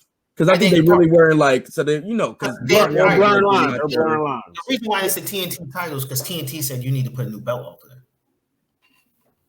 I fucking hate Jared, dog. I fucking hate this nigga, man. Hey, man, I just go live for if y'all want to listen. That's for y'all, man. I just go live just for y'all. But you already know this shit. Hate this nigga, dog. Why? But at least I'm glad he's still, you know what I'm saying, supporting, you know what I'm saying, picture, Jared. At least he's still supporting black-owned companies. At the same time, look at that. But anyways, though, man, I think with that they are able to build something from the bottom up. You know what I'm saying?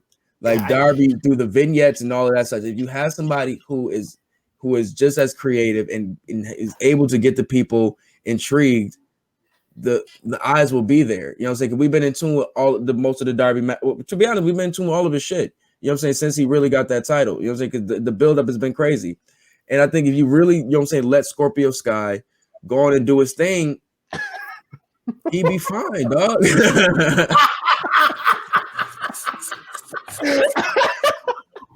This nigga, stupid. I can see it just a little. I fucking hate you, Jared. Stupid. I hate him. What's good, bro? You already know what it is, bro. You know you gotta pull back up to the show, bro. One of these days.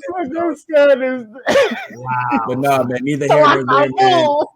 Neither here nor there, man. This match was fire, but definitely coming out of this, I definitely want to see a lot of these dudes like flourish solo. Shout out to Sting. I'm glad they didn't do a dramatic match for Sting. Yeah, I'm very glad. And he did his thing. He actually looked really good. I didn't like the finish.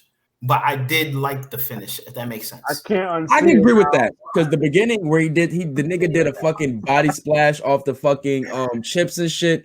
Like he was lit in the beginning of the match. He was with the shits. You know what I'm saying? He was looking like, you know what I'm saying, about 90, 91, 89 Steve for a second. I was like, hold on now. What's up with this? Yo, I'm gonna send Jared the link. Go ahead. I don't know what I'm about to do. Go ahead. I'm about to send him the link, man. But yeah, man. The finish though, I can agree with you. It caught me off guard because I looked at it. I was thinking about it like after it happened. With like, if you go to the cutter and he just holds on to the shit and he just dragged like, But Like it kind of was looks dope, though. Like just the to go first into thing the popped in Stinger my head splash. was, I mean, to the Sting drop. Sting's neck's not supposed to be that strong. That's all Right bad. though, but goddamn, that nigga must got vibranium in that shit. And then the second thing was, if this was Scorpio Sky has been wrestling long enough to know you're not gonna go and do that move if the guy's holding the rope. So, and I felt they could. I understand why he was holding the rope, but I think they should have sold it as him standing up woozy for a second, and when he jumped in the air, immediately grabbed the rope. Yeah, man. Nah, facts, bro. But you know them Dior ones was fake, Jared. We not doing that. Those are DH gate, the DH gate ones, bro. We ain't doing that. I fuck with the Bucks, but nah, done. Like niggas is not coming with just heat of Jordan ones like that every other one. Nah, done. Y'all never had sneaker game like that. And y'all not just getting it out of y'all spending bread like that, and y'all got kids.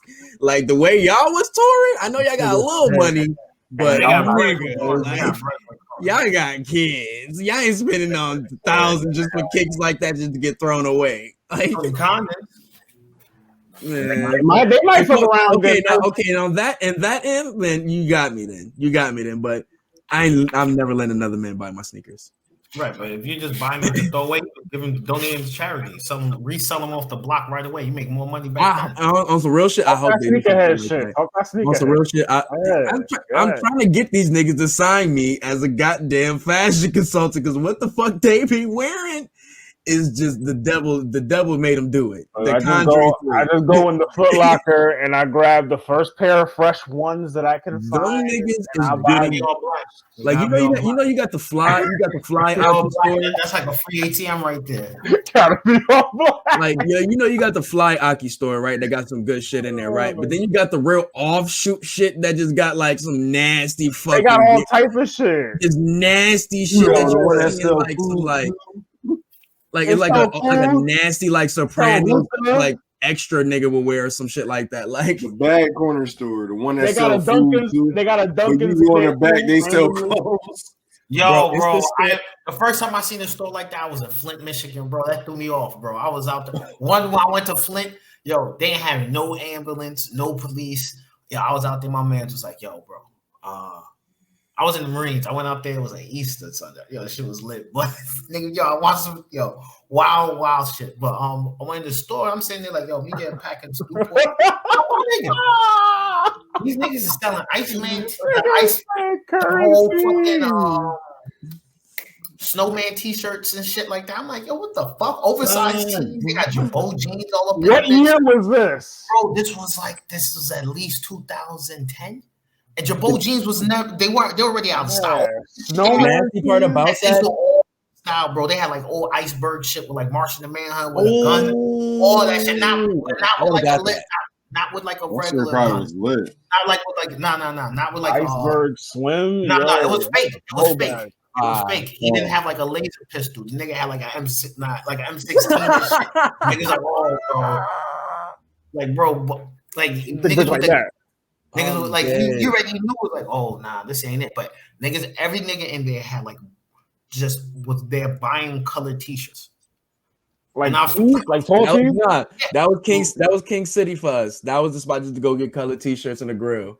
Nigga, like fake jewelry and shit. I'm just sitting there like, yo, what the fuck is going on in this store? They got everything. I seen a nigga wear 2 tall tees at the same time. I've never seen that style. Like that's crazy. 2 tall tees at the same time. You know how hot you gotta be? That's the type of nigga that thrives in solitary confinement. They do that and they have a towel on their shoulder and shit for no reason. That is the type of nigga that thrives in solitary confinement. They be wearing headbands and like I remember just being in the South when like that whole oversized movement was going on, just looking at these niggas like, yo, bro. And that was a fanny pack. Thank you, Jim Jones. Thank you, Jim Jones, for taking us out of that era. Thank you, Jay-Z, for telling us not to wear jerseys no more. What? Them fucking dress shirts was still long as fuck. Fuck is you talking about? Tuck them in. You tucking in a button up, nigga? Hot minute when niggas just had like disgusting. Plaid button-up shirt. This nigga was out there looking like Norbit and shit with a tucked-in button. A fucking Tim's. No, my fit back then was beef and broccolis. You was wilding with that shit right there. You had to have fire fit for that. Nigga, my fit was sweats, a Nike Tech hoodie, a fitted, and a fucking my little the button down era. My little Jordan button down era. We talking button down era is like what? That's Black Album. So we talking 07? Oh, button down. Yeah, I think that's the classic button down era. I had the Young Dro polos. Young Dro had me wearing polos. That was polo era. That was heavy polo era for me. That was heavy polo era for me. I was wearing Burberry polos almost exclusively, Coogee polos exclusively, and my Ralph Lauren game was just like, oh my god, y'all were so. And I was doing that polo game. I was making sure, like, yo, my animal don't look like none of yours. You wild.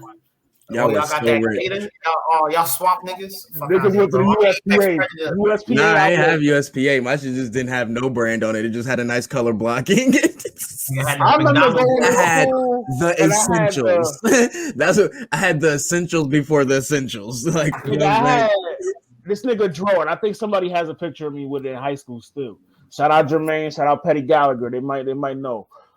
I went to school one day. You remember that video, that top back video where Young Dro has a pink polo and green pants? Yeah. I tried to pull that off at school.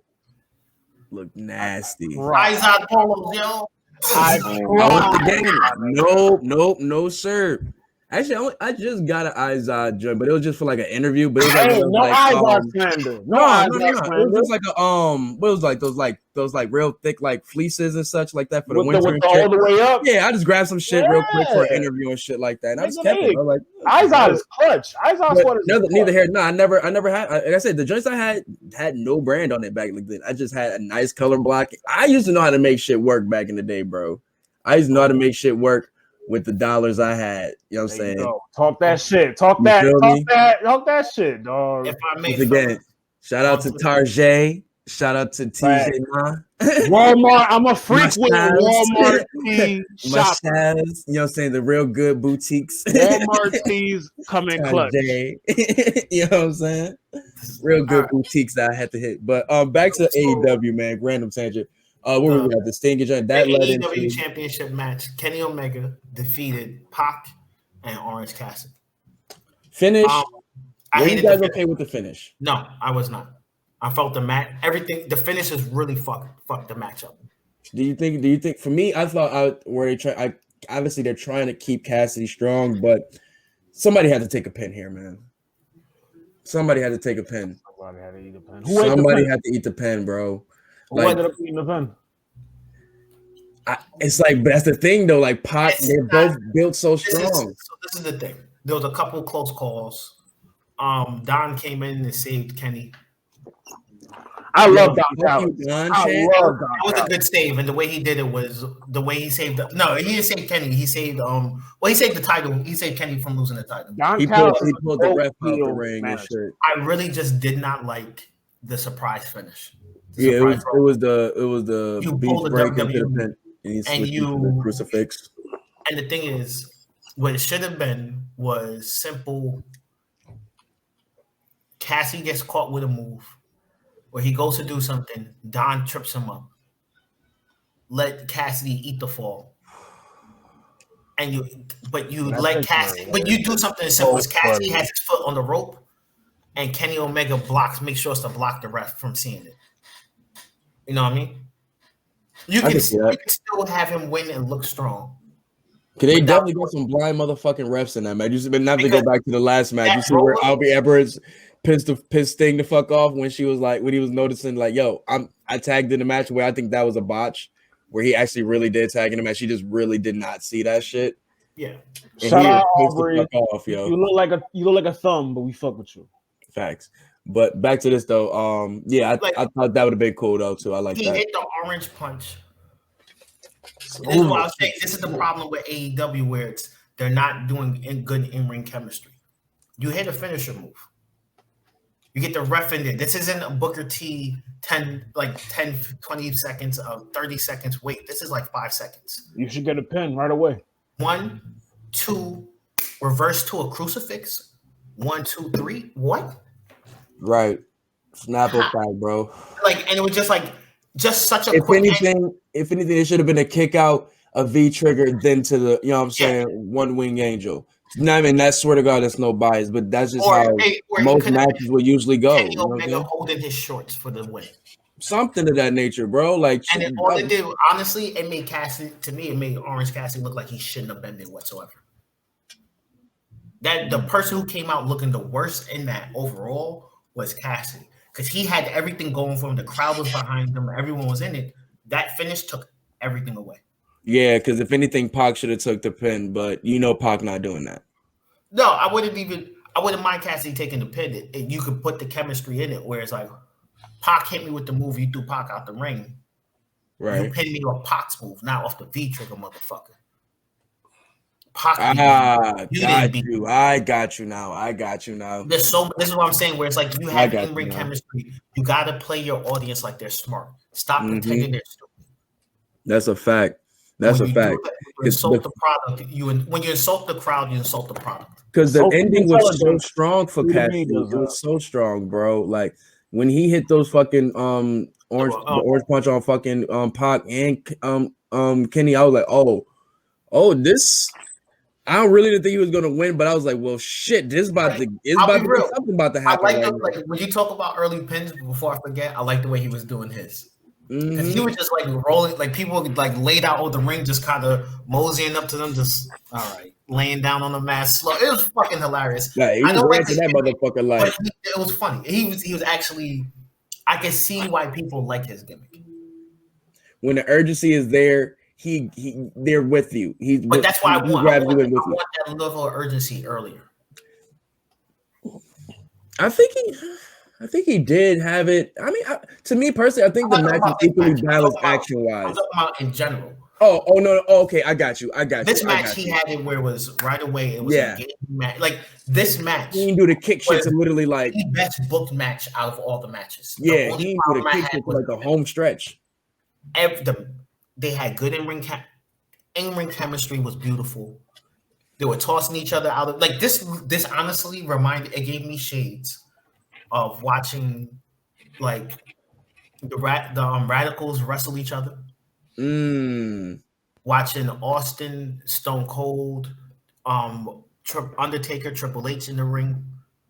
Stone Cold, Austin, Undertaker, The Rock. Like the personalities were so different, but they clashed perfectly. But they all knew each other. Like exactly. I know how you're gonna perform. They have good rapport. Good rapport. Right, and it was. But the thing is, well, more so for it's Cassidy and Pac. Cassidy and Pac, because Cassidy had a match already. Pac. Remember, Kenny never faced Orange Cassidy. This is his first time facing him. Ever, actually, I believe. You know what I'm saying? But the storyline, but neither here nor there, that weighs less than the other two, though. I definitely think they've wrestled before the match started, before they had the match. This match wasn't just off the cuff. Oh, like they rehearsed it, you mean? Yeah, I definitely think I got you with that. They definitely like this wasn't. This was like connection wise. But kayfabe connection was. I'm sorry. Go ahead. Pardon me. Watching this, I can see like that Macho Man level of that Pac. Like the reason why I like Pac is the same reason why I like Macho Man. Where it's, I'm gonna go in this ring. I'm not freestyling this shit. This is a dangerous sport. We're gonna go over this until we have it right. Yeah. We're not gonna come. Very professional. I don't care if I lose, but you're not gonna have me lose like an idiot. Very true. Pac wasn't taking Pac would not let them do what they did to Orange Cassidy to him. I agree with that. Now I see. That makes where I say where Pac wasn't letting. I see that it makes it even more sense now, and more so where I say with the connection where it's like even where Cassidy's doing the sloth kicks, man, Pac was like, fuck this, and just gave him the low blow because he's been through that shit already. He's not fuck all that. I'm tired of that shit. Give him the low blow, and he gets on with his shit. And I think he gave him the fucking black arrow right after that shit. He hit him clean with that shit. Yo, and I was like, storytelling was perfect, bro. I like the way he went for that one. The minute he hit it on Cassidy and immediately went for the one on Kenny Omega. Kenny Omega reversed that shit. The standing brutalizer. Yo, amazing. And the fact, even a more amazing storytelling, when he has this brutalizer on Orange Cassidy, so fucking tight on his neck with the grip that Omega can't get the grip off of him when he just tries to break it up like any other regular breakup. He just tries to go and hit him, and it doesn't happen. He's like, "Oh shit, this nigga literally got this shit locked in." The little details, bro, was so great, man. And then it's like that moment where it's fuck it, the rap, boom, and it's like, "Oh shit, okay." I've never seen that before. If somebody else seen that before, let me know. But I've never seen nothing like that before. I have. I think we've seen that with Triple H. We've seen that back in the again. You got okay. In that sense, I got you on that sense. Yeah. For the most part, there's nothing new under the sun that they're doing in the ring. Yeah, okay. Maybe in this sequence per se, I haven't seen it, but you're right with Triple H. That makes sense. Yeah, like Austin's done that. Rock's done that. That was a classic WWE. They'll always do like low blow the ref from the back. You know what I'm saying? Right, not even that. Like or the elbow. I can't make it to the guy to break the pin. I can't make it to him. Fuck it, hit the ref. Throw the ref out. Undertaker did that shit at the beginning of the match. Yeah. Okay. Thank you. Undertaker did that shit at the beginning of the match one time. Right when the bell rung, he hit the ref. That's a fact. Thank you for correcting me. But that shit was dope though. But shit was dope. But it's them pulling out stuff like, hey, look, this is stuff that we haven't done in a while. Let's bring it back up, and that looked very good. But this is what I'm saying. That crucifix finish fucked the whole thing up. Yeah, like you had such a good match. I felt that was lazy storytelling, and I wouldn't be surprised to find out that was a rushed finish just because of how long that William Stampede was.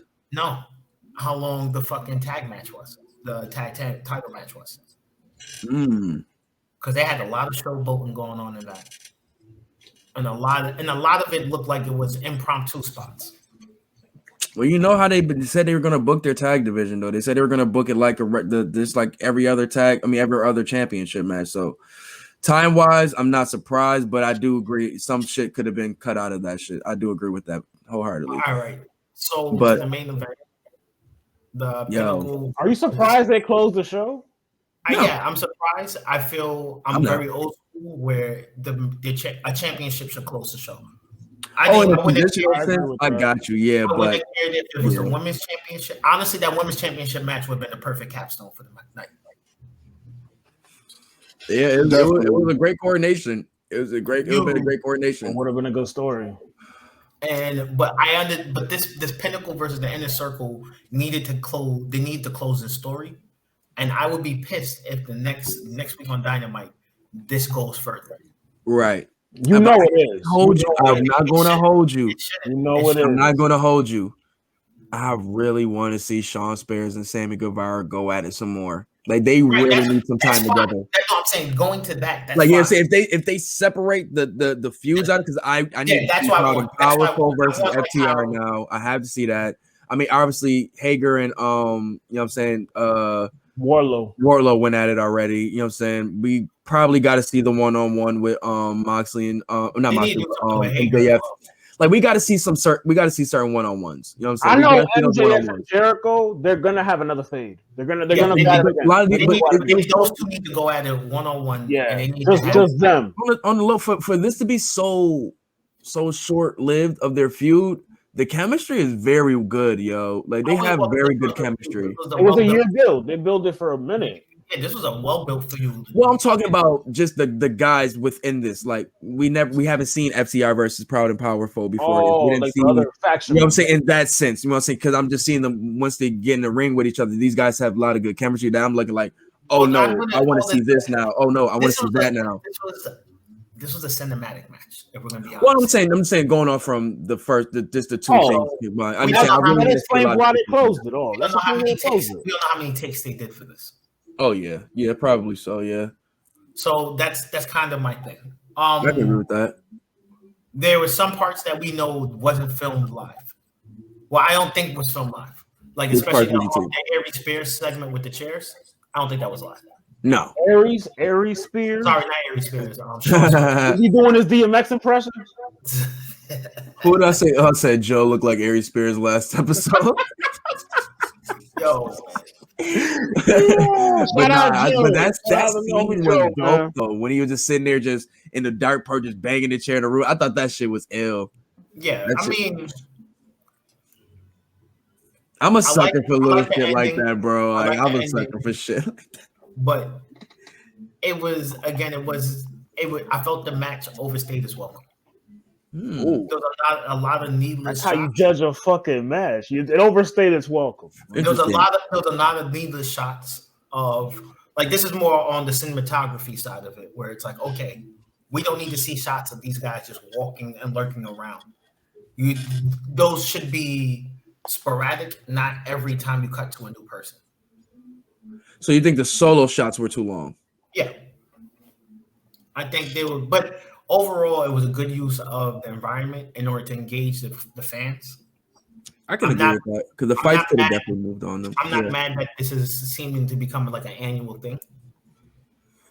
I will say though, I believe the stakes within this match and the storylines made it a better match than the first one. Yeah, be more intrigued because even to the end of with Sammy Guevara getting his like, you know what I'm saying, with him being the one that left the group and one that helped them win and such like that. Like a lot of that stuff, even the fight to the end where you had him like, Sammy, no, you son of a bitch, and then he just. And that's a point for me. Sammy won. That's a point for me because he got the pin. That's a point. And I think the key fact that made this match stand out as a good closer, even though I personally wouldn't have closed with it because, like I said, as traditionalist. This nigga used to watch NWA. Nah. I'm saying just from WWE, they always used to do that. Jim Cornette, this nigga man. But I just know for this was I think the Judas getting the whole crowd doing the sing along to Judas sold it. That made that closed the show perfect. You had everyone there singing. I've seen it before. They do it.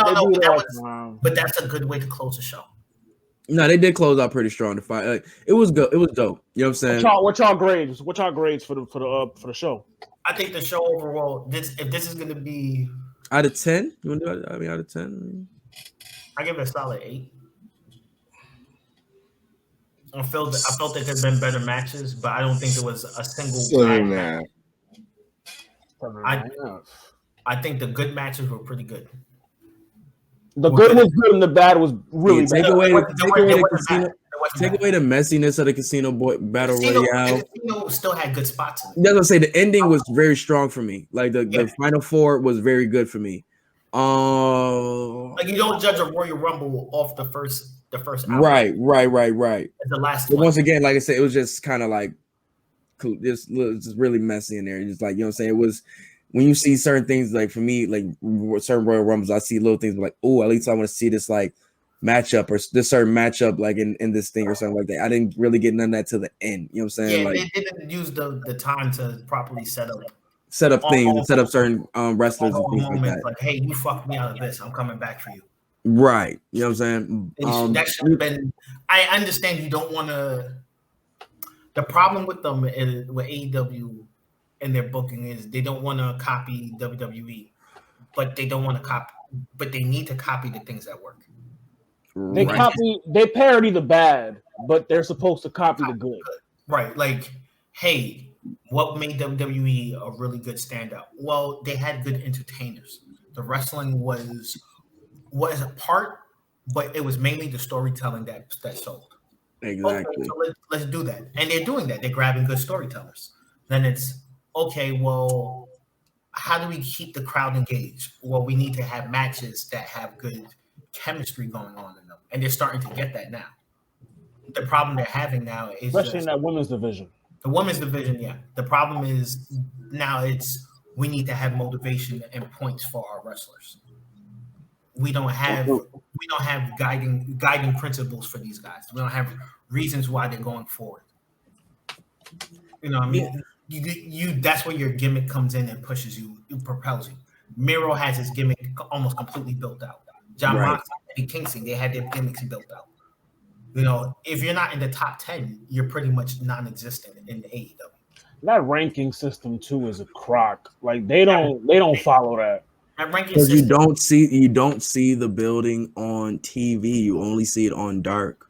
And that's kind of that's part of the reason why they want that other show. There's a nigga that don't like dark.